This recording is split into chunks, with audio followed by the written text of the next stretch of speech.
คะวะโตอะระหะโตสัมมาสัมพุทธัสสะนะโมตัสสะภะคะวะโตอะระหะโตสัมมาสัมพุทธัสสะนะโมตัสสะภะคะวะโตอะระหะโตสัมมาสัมพุทธัสสะมุ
ทุกังรักขิตบาลิสีเลนะสุขติยันติสีเลนะโภคสัมปทาสีเลนะนิพพุติยันติตัสมาสีลังวิโสภะเย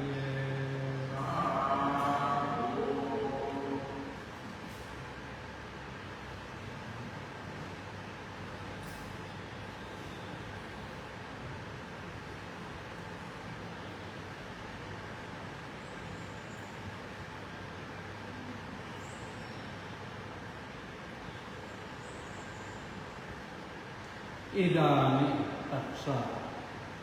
ภะคะวะโตอะระหะโตสัมมาสัมพุทธัสสะปรินิพพานโตปัฏฐายะอัตถสัตถิสังวัชรุตระปัญจสตาธิกานิ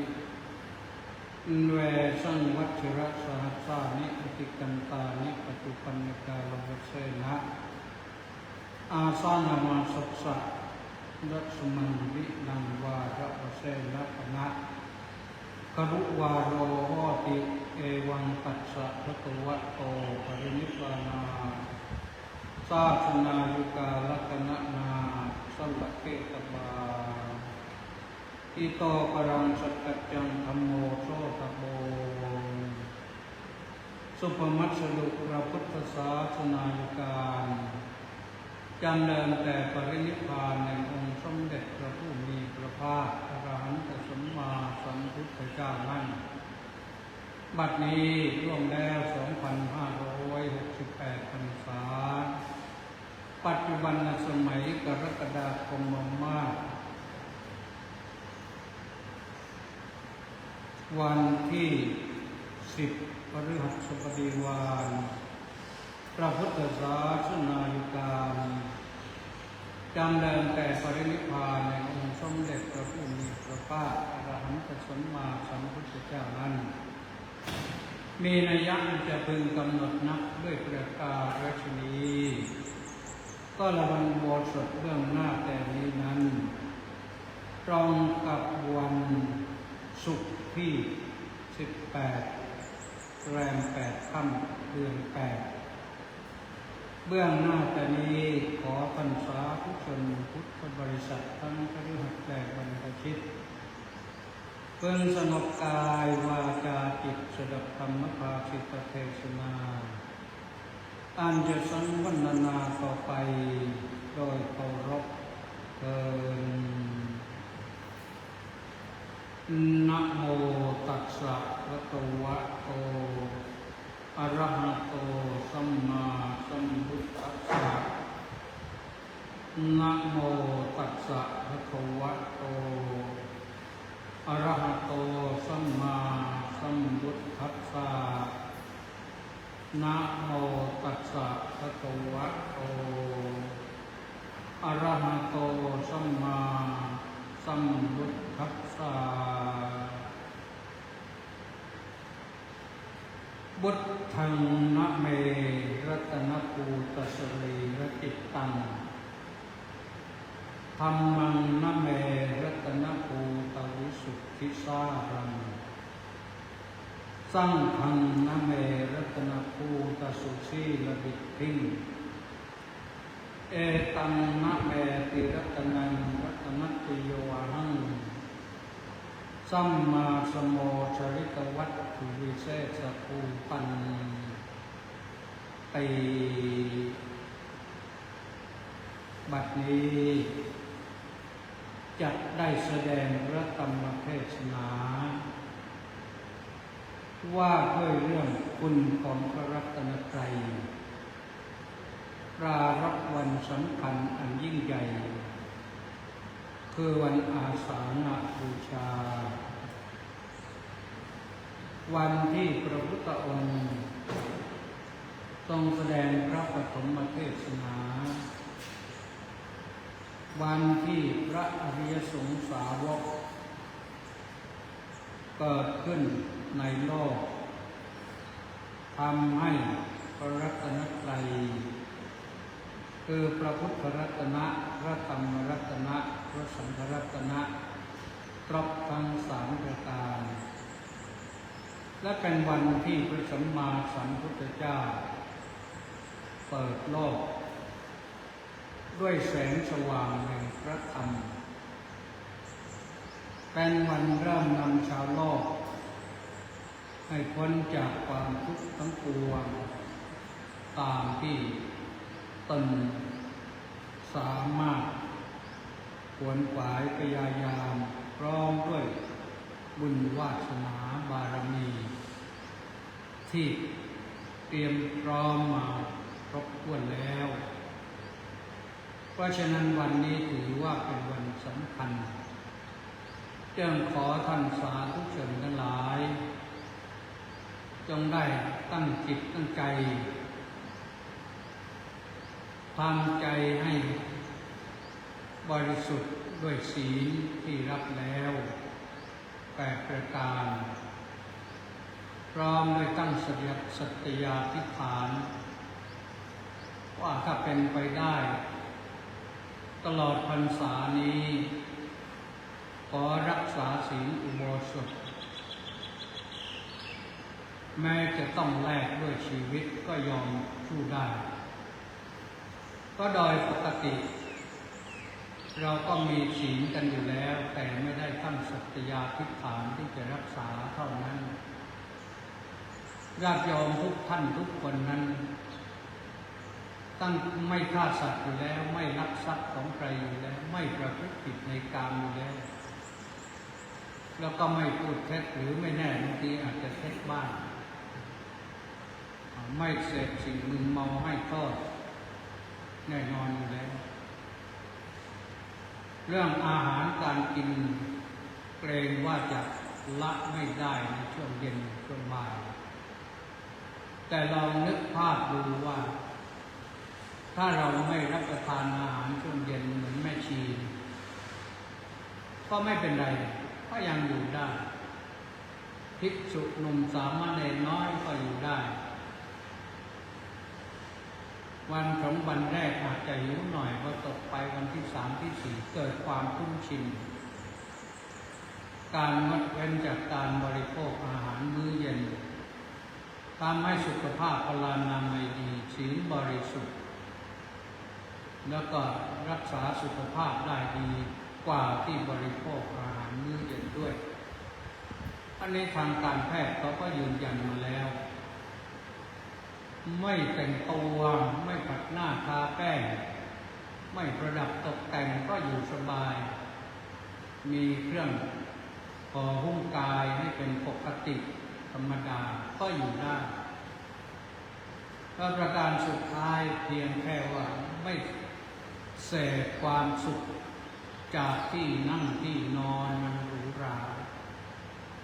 นอนบนพื้นแบบนี้แหละมีผ้าปูสักผืนหนึ่งหรือตรงบางๆปูสักผืนหนึ่งก็ทำให้ร่างกายเนี่ยเลือดลมเดินล่องดีโปร่งดีจะลุกก็สบายจะนั่งก็สบายอันนี้คือเรื่องของการรักษาศีล 8เมื่อรักษาศีล 8ดีแล้วตั้งใจตั้งจิตอธิษฐานแล้วก็ตั้งใจต่อไปว่าจะภาวนาโดยเฉพาะวันนี้ก็เริ่มภาวนากันตั้งแต่บัดนี้แหละภาวนาด้วยการทำใจให้เป็นบุญเป็นกุศลรองรับธรรมะแล้วก็นำไปพิจารณาว่าธรรมะของพระพุทธเจ้าเป็นสิ่งที่ดีวิเศษขนาดไหนถ้าเราปฏิบัติตามที่เป็นจริงแล้วเราจะมีสุขได้อย่างไรเพราะฉะนั้นท่านสาธุชนทั้งหลายธรรมะอันนี้ก็จะเทศเพียงสั้นๆเพื่อจะใช้เวลาให้หลวงปู่ได้รับฉลองศรัทธาของญาติโยมรับผ้าอาบน้ำฝนแล้วก็ยังมีอื่นๆอีกที่จะบอกจะกล่าวนิดหน่อยว่ากิจกรรมนั้นนอกจากเวลานี้แล้วเสร็จแล้วภาคบ่าย ก็มีเรื่องที่ญาติโยมทั้งหลายจะมาเวียนเทียนกันพระสงฆ์ก็มีภารกิจของท่านตามสมควรแต่ว่าช่วงบ่ายแก่ๆก็จะต้องเข้าวังไปรับพระราชทานต้นเทียนพุ่มเทียนพรรษาที่พระบาทสมเด็จพระเจ้าอยู่หัวทรงให้สร้างไว้เพื่อฉลองพระราชศรัทธาและเป็นพระราชศรัทธาของพระองค์ที่บูชาพระพุทธธรรมประสงค์ทุกปีในวันเข้าพรรษาไปถึงตกเย็นนั่นแหละพระสงฆ์กลับมาพร้อมกันแล้วได้เวลาอันสมควรก็จะไปทำวัดสวดมนต์เย็นกันที่พระอุโบสถการสวดมนต์เย็นที่พระอุโบสถนอกจากทำวัดเสร็จแล้วก็จะสวดมนต์ต่อไปวันนี้เป็นวันที่พระพุทธองค์ทรงแสดงพระปฐมเทศนาธรรมจักรกับวัตนสูตรถึงคราวคร่ำรอบปีวันหนึ่งเข้าใจว่าทั้งมนุษย์ทั้งเทวดารอฟังพระธรรมจักรกับวัตนสูตรเพราะฉะนั้นเชิญชวนท่านสาธุชนทั้งหลายตั้งแต่ทุ่มหนึ่งเป็นต้นไปก็ไปร่วมทำวัดสวดมนต์แล้วก็สวดธรรมจักรกับวัตนสูตรกันก่อนที่จะได้ออกมาทำพิธีเวียนเทียนเป็นทำประทักษิณเป็นสักการะบูชาในพระรัตนตรัยจบแล้วก็จะได้ฟังพระธรรมเทศนาโดยปกติวันอาสาฬหบูชาก็จะมีพระธรรมเทศนากันหนึ่งหลังจากเวียนเทียนเสร็จแล้วที่กันหนึ่งก็เพราะว่าโดยปกติถึงฤดูยามนี้ก็ฝนก็จะตกเมื่อก่อนนี่เราเทศกันที่ศาลาการประเรียนฝนตกเราก็ไม่รู้และโยมก็มาไม่ได้มาแล้วก็ขึ้นไม่ได้บ้างศาลาสูงแต่พอไปทำที่พระอุโบสถวันตกก็มาไม่ได้อีกเป็นห่วงเป็นใยแม่กางเต้นแล้วก็ฝนยังสาดก็นั่งฟังธรรมะก็ไม่สนุกก็เลยตั้งแต่สมัยหลวงปู่พระสุธรรมาธิบดีท่านงดจากเทศ3 กันมาวันอาสาฬบูชาประเทศกันเดียวแล้วก็ถือปฏิบัติตั้งแต่นั้นมาท่านสาธุชนทั้งหลายบทพระบาลีที่ยกขึ้นเป็นอุทเทศพระธรรมเทศนาวันนี้เป็นพระนิพนธ์ของพระบาทสมเด็จพระจอมเกล้าเจ้าอยู่หัวรัชกาลที่ 4เป็นบทพระนิพนธ์ที่ไพเราะมาก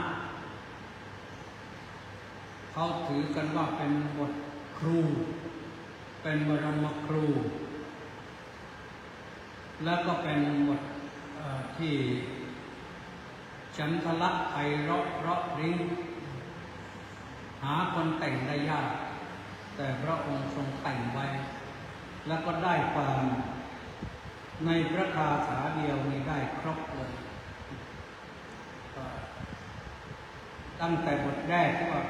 บุตทังนเมรัตนภูตสรีระจิตตังเราจะสวดเป็นคำนองว่าบุตทังนเมรัตนภูตสรีระจิตตังสัมมังนเมรัตนภูตวิสุทธิสารังพุทธังนเมรัตนภูตสรีระจิตตังแปลว่าข้าพเจ้าขอน้อมนมัสการพระพุทธเจ้าผู้มีพระวรกายและพระจิตเป็นรัตนะหมายถึงเป็นแก้วอันประเสริฐธรรมังนเมรัตนภูตสรีระตวิสุทธิสารังข้าพเจ้าขอนอบน้อมนมัสการพระธรรมรัตนะ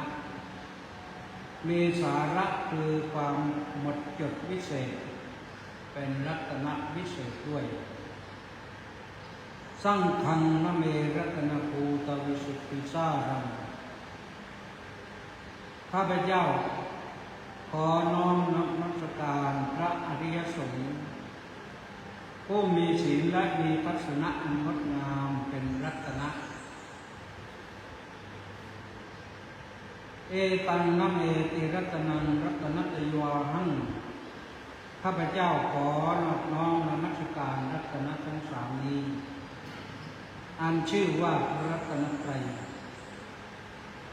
สัมมาสัมโมชริตวัตถุวิเศษภูตัง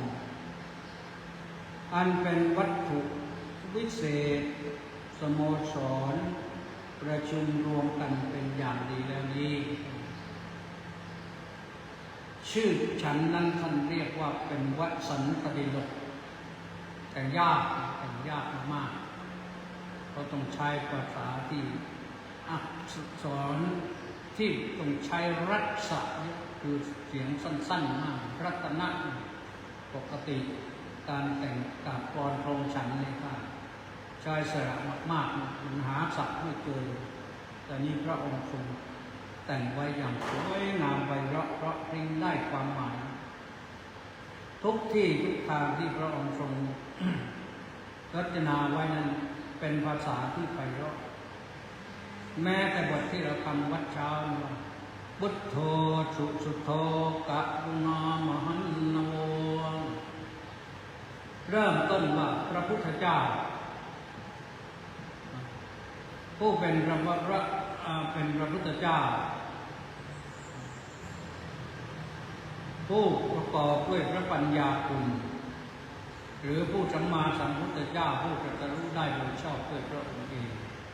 สุโธเป็นผู้บริสุทธิ์หมดจดจากกิเลสเครื่องเศร้าหมองทั้งหลายกรุณามหันนโวเป็นผู้ประกอบด้วยพระกรุณาคุณยิ่งใหญ่ว่องมหานพนี่เป็นต้นเพราะฉะนั้นท่านสาธุชนทั้งหลายในธรรมสวนะวันนี้ก็มานำท่านสาธุชนมาน้อมรำลึกนึกถึงพระพุทธเจ้าพระองค์นั้นที่พระองค์ทรงแสดงธรรมจบแล้วพระองค์ทรงปลื้มพระทัยนะเพราะว่าประเทศจบนั้นมีผู้เข้าใจธรรมและลุกขึ้นกราบพระบาทขอบรรพชาอุปสมบทเป็นภิกษุตามพระพุทธองค์นั่นก็คือหลวงพ่อกรทัญญะหรือกรทัญญะฤาษีพระองค์ได้แสดงพระธรรมเทศนากันแรกแล้วประสบความสำเร็จอันยิ่งใหญ่ได้พระอริยสงสาวกขึ้นมาจึงเป็นสิ่งที่นับว่าได้พระรัตนตรัยครบ3ประการเพราะฉะนั้นวันนี้เรามาทำการบูชากันกิจกรรมวันนี้นอกจากธรรมเช้าและสำคัญที่จะมีกันมากก็คือช่วงเวลาเวียนเทียนทำประทักษิณเวลาทำประทักษิณนั้นก็เดิน3 รอบเดินเวียนขวาจิตน้อมรำลึกนึกถึงพระรัตนตรัยจะท่องว่าพุทธังสรณังกัจฉามิธัมมังสรณังกัจฉามิสังฆังสรณังกัจฉามิก็ได้แต่ที่ทรงแสดงไว้อย่างหนึ่งก็คืออิติปิโสภะคะวาอะระหังสัมมาสัมพุทโธวิชชาจรณะสัมปันโนสุขโตโลกวิทูอนุตตรปริสดังสารติสัทธาเดวมุสานังพุทโธภะคะวาติแล้วก็สวากขาโตแล้วก็สุปฏิปันโนขึ้นไปตามกันไปตามลำดับจนกระทั่งว่าจบ3ประการถือว่าเราได้ตั้งใจทำหน้าที่อันสูงสุดเป็นการบูชาพระสัมมาสัมพุทธเจ้าบูชาพระธรรมเจ้าบูชาพระอริยสงฆ์เจ้าในวันสำคัญอย่างนี้ก็ถือว่าไม่ปล่อยเวลาให้ล่วงเลยไปเปล่า ที่สำคัญก็คือหลังจากนั้นพระจะตั้งจิตอธิษฐานจำพรรษาตลอด3 เดือนเป็นไปได้ญาติโยมสาธุชนทั้งหลายตั้งจิตอธิษฐานรักษาศีล8ในครบ3 เดือนออกพรรษาในโยมจะเพิ่มความสวยขึ้นในร่างกายและจิตใจเยอะเลยไม่เชื่อก็ลองดูนะอะไรจะเกิดก็เกิดแต่ถ้าเรารักษาศีลแล้วศีลจะรักษาเราศีลทำให้คนมีความสุขศีลทำให้คนสวยที่ลังอาพระนังใส่ทั้งศีลเป็นเครื่องประดับอันพิเศษประเสริฐสุดเพราะฉะนั้นท่านสาธุชนทั้งหลายแสดงพระธรรมเทศนาในเรื่องพระรัตนตรัยโดยย่นย่อพอสมควรแก่เวลา